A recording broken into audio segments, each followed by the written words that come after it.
Okay अब हम लोग समझेंगे मर्ज सॉर्ट की टाइम कॉम्प्लेक्सिटी क्या होती है। हम लोग लिख लेते हैं time complexity of merge sort. थोड़ा इस पे ध्यान दीजिएगा क्योंकि बहुत इंपॉर्टेंट है। मर्ज सॉर्ट की टाइम कॉम्प्लेक्सिटी कैसे निकालते हैं। सबसे पहले हम लोग समझते हैं कि मर्ज सॉर्ट में क्या क्या ऑपरेशन हो रही है, उसके हिसाब से उसको टाइम कॉम्प्लेक्सिटी देंगे। सबसे पहला ऑपरेशन जो हम लोग करते हैं वो हम लोग करते हैं डिवाइड का। जो हम लोग हाफ में डिवाइड करते हैं वो डिवाइड का ऑपरेशन होता है, और वो एक कांस्टेंट टाइम वाला ऑपरेशन होता है, कांस्टेंट टाइम में होता है। तो उसको हम लोग मान लेते हैं C1 उसमें टाइम लग रहा है, कुछ C1 टाइम लग रहा है डिवाइड करने में। सेकेंड हम लोग ऑपरेशन देखते हैं, वो होता है हमारा सॉर्टिंग का, जिसको हम लोग Tn मान लेते हैं टाइम कॉम्प्लेक्सिटी। ठीक है, और थर्ड पार्ट जो है, जो हमारा कॉन्करिंग का पार्ट है, जो बेसिकली की वैल्यू कंपैरिजन वाला पार्ट है, उसमें हम लोग उसमें एक्चुअली n-1 कंपैरिजन होते हैं, जिसको हम लोग n भी मान सकते हैं। अब n-1 कंपैरिजन क्यों होते हैं जरा देख लेते हैं। मान लेते हैं हमारे पास ये एरे दिया हुआ है,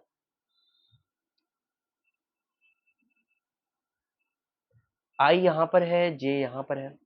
पहले आपने कंपैरिजन किया, आपने कोई फिलिंग कर दी और i को आगे बढ़ा दिया।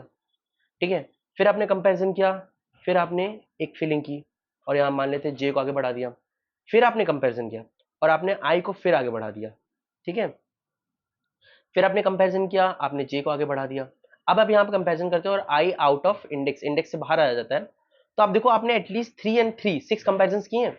उसके बाद जो आखिरी वाला जो कंपैरिजन हो रहा, आखिरी जो एलिमेंट है, वो आप ऐसे फिल कर सकते हो, आपको जरूरी नहीं वहां कंपैरिजन करना। ओके, तो अब यहाँ पर आई जो है वो इंडेक्स के बाहर आ गया और जे यहाँ पर है। ठीक है, तो आपने देखा कि यहाँ हम लोगों ने क्या किया, max to max n-1 comparison किए। मतलब आपको जब हम लोग सॉर्टिंग करते, कॉन्करिंग का पार्ट करते हैं, तो वहां पर max to max n-1 comparison होते ही होते हैं। उससे कम भी कंपैरिजन हो सकते हैं, बट n-1 से ज्यादा कंपैरिजन नहीं होंगे। उसको हम लोग n कंपैरिजन मान लेते हैं, जस्ट जस्ट फॉर कन्वीनियंस हम लोग n कंपैरिजन मान लेते हैं। तो हम लोग इस टाइप कॉम्प्लेक्सिटी को लिखते हैं, मान लेते हैं Tn is equal to C1 divide वाला part plus Tn। You know अच्छा, एक और बात है, जब हम लोग सॉर्टिंग की बात करते हैं, ओके इससे पहले हम लोग समझ लेते हैं एक और चीज। मान लेते हैं कि जो टाइम कॉम्प्लेक्सिटी दी हुई है मर्ज सॉर्ट की जो सॉर्टिंग है उसके हम लोग Tn मान लेते हैं। ठीक है, तो Tn will be equal to C1 divide करने का पार्ट को प्लस, अब आप देखो जब हमने हाफ में डिवाइड किया है तो फर्स्ट हाफ का जो टाइम कॉम्प्लेक्सिटी होगा वो कितना हो जाएगा, Tn/2। हमने जब Tn माना है मर्ज सॉर्ट का n एलिमेंट्स का, तो n/2 एलिमेंट्स का क्या हो जाएगा, Tn/2। सेकेंड हाफ से क्या हो जाएगा, Tn/2, और प्लस जो कंपैरिजन वाला पार्ट है उसके लिए n लिखते हैं हम लोग। इसी तरीके से हम लोग जब हम लोग बात, इसी तरीके से Tn क्या हो जाएगा, Tn will turn out to be C1 plus 2 times Tn/2 plus n। Okay, इसको हम लोग इक्वेशन नंबर 1 मान लेते हैं। ठीक है, अब ये जो हमें दिया हुआ है इसकी टाइम कॉम्प्लेक्सिटी निकालते हैं और इसमें सब्स्टिट्यूट कर देते हैं। तो Tn/2 की टाइम कॉम्प्लेक्सिटी निकालते हैं, this will be equal to C1 will only be C1 plus 2Tn/2 into 2 plus this will be n/2। इसको इक्वेशन नंबर 2 ले लेते हैं और इस इक्वेशन को इसमें सब्स्टिट्यूट कर देते हैं। तो Tn will be equal to C1 plus 2 times C1 plus 2T n/4 plus n/2 plus n। तो T1 will turn out to be C1, this will be 3 times C1, sorry, and then you will have 4T n/4 plus ये 2n। Okay, जब हमने half में divide किया तो this will be 2। अब हम लोग के पास n/4 आ गया। अब हम लोग इसको n/4 का निकालेंगे, तो Tn/4 will be equal to C1 plus 2T n/4 into 2 plus this will B n/4। अब हम लोग इसको, इस इक्वेशन को मान लेते हैं, इस इक्वेशन को मान लेते हैं इक्वेशन थर्ड, और इसको फोर्थ मान लेते हैं।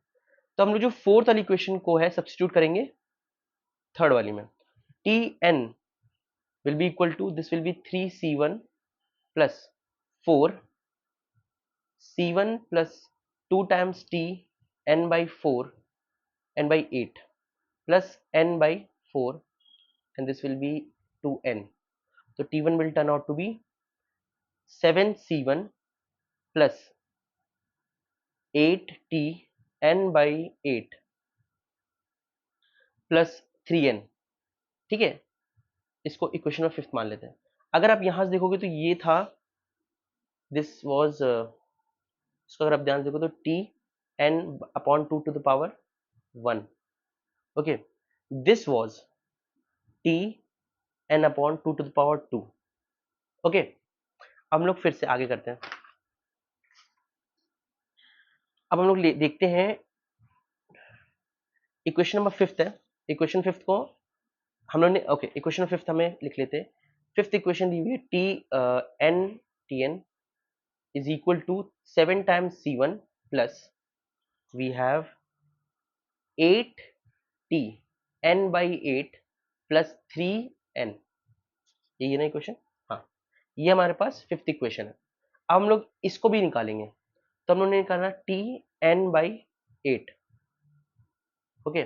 इसको हम लोग लिख सकते हैं Tn/2 this will B C1 plus 2Tn/8 into 2 plus 3 plus n okay.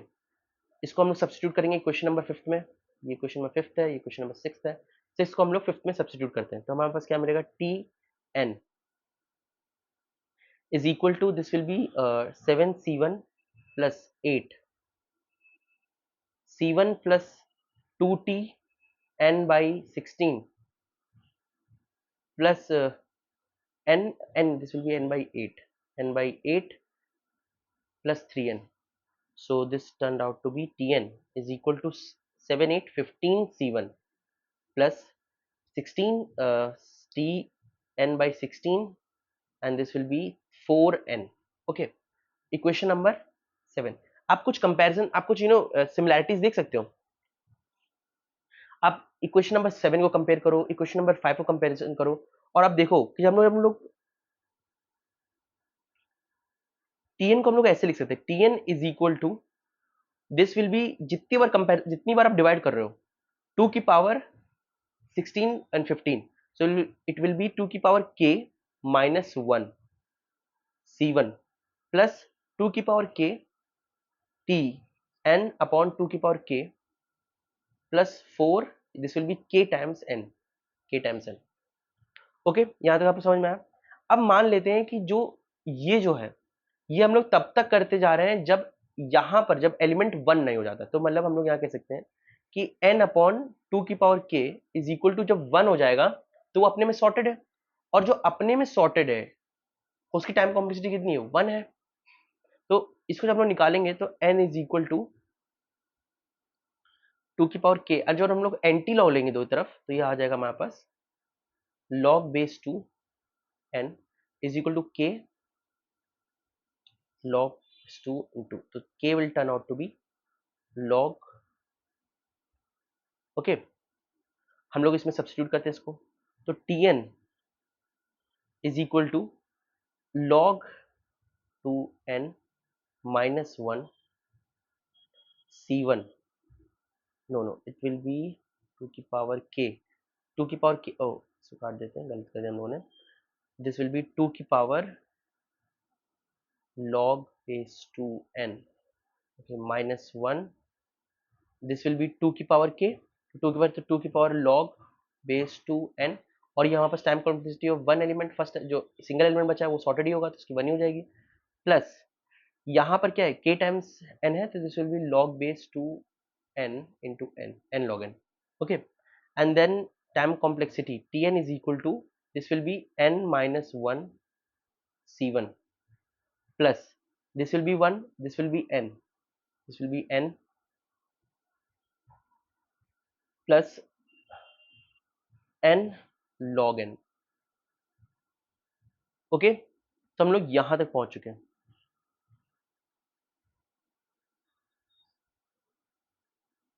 And then Tn will be equal to C1 n C1 minus C1 plus n and n log base 2 n, this will be n 1 plus C1 minus C1 plus n log 2n, और ये constant time में हो रहा है तो इसको हम लोग हटा सकते हैं, तो Tn will turn out to be n log 2n. This is the time complexity of merge sort, और ऐसे हम लोग टाइम कॉम्प्लेक्सिटी ऑफ मर्सॉट निकालते हैं।